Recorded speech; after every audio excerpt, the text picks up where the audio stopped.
चार चीजों में व्यक्ति को कभी नहीं करना चाहिए शर्म। जल्द करें इनका त्याग वरना दूर होने लगेंगे लोग। आचार्य चाणक्य की नीतियां आपको भले ही बहुत कठोर लगे, लेकिन उनकी इन कठोर बातों में ही जीवन का सार छिपा है। उन्होंने नीति शास्त्र के माध्यम से कई सारी चीजें जीवन से जुड़ी बताई हैं। आचार्य चाणक्य की नीतियां आपको भले ही बहुत कठोर लगे, लेकिन उनकी इन कठोर बातों में ही जीवन का सार छिपा है।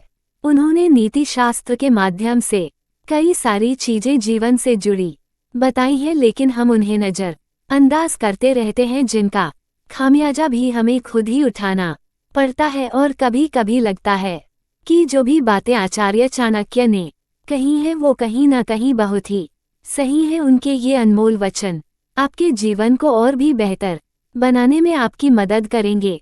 आचार्य चाणक्य की इन्हीं बातों का आज हम विश्लेषण करने वाले हैं। आज का ये विचार इस बात पर आधारित है कि मनुष्य को जीवन में इन चार चीजों को लेकर कभी भी शर्म नहीं करनी चाहिए। चाणक्य के इस कथन का अर्थ ये है कि मनुष्य को इन चार लोगों को अपना कहने में कभी भी शर्म नहीं करनी चाहिए।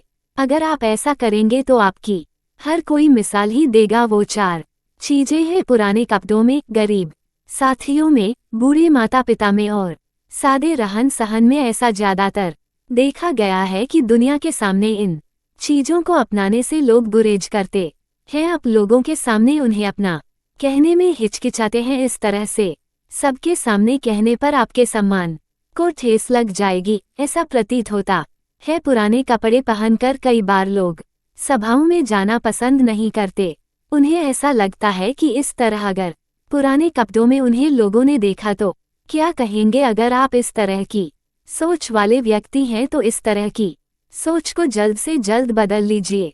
कपड़े चाहे जैसे भी हों, नए या पुराने, आपके तन को ढकते हैं और उसे किस तरह पहना गया है ये सब कुछ उस पर निर्भर करता है। अगर आपका कोई साथी गरीब है तो उससे आपको कोई फर्क नहीं पड़ना चाहिए। फर्क ये पड़ना चाहिए कि वो कितना सच्चा है, क्योंकि सच्चे दोस्त बड़ी मुश्किलों से मिला करते हैं। अगर वो गरीब भी हैं तो उनका सम्मान कीजिए और दुनिया के सामने खुलकर उन्हें स्वीकारिए। अगर आपके माता पिता बूढ़े हैं तो इसमें शर्मिंदगी महसूस नहीं होनी चाहिए। उन्हें अपने जीवन की सबसे बड़ी पूंजी मानना चाहिए। उन्हें प्यार और सम्मान देना चाहिए। उनके बूढ़े होने से उनके मान सम्मान में कोई भी फर्क नहीं आना चाहिए। अगर किसी का रहन सहन आपके जैसा नहीं है, यानी कि अगर वो आपसे रहन सहन के मामले में कम भी है, तो इसका मतलब ये कतई नहीं है कि उससे आप दूर भागने लगे। हर व्यक्ति का रहन सहन अपने हिसाब से होता है।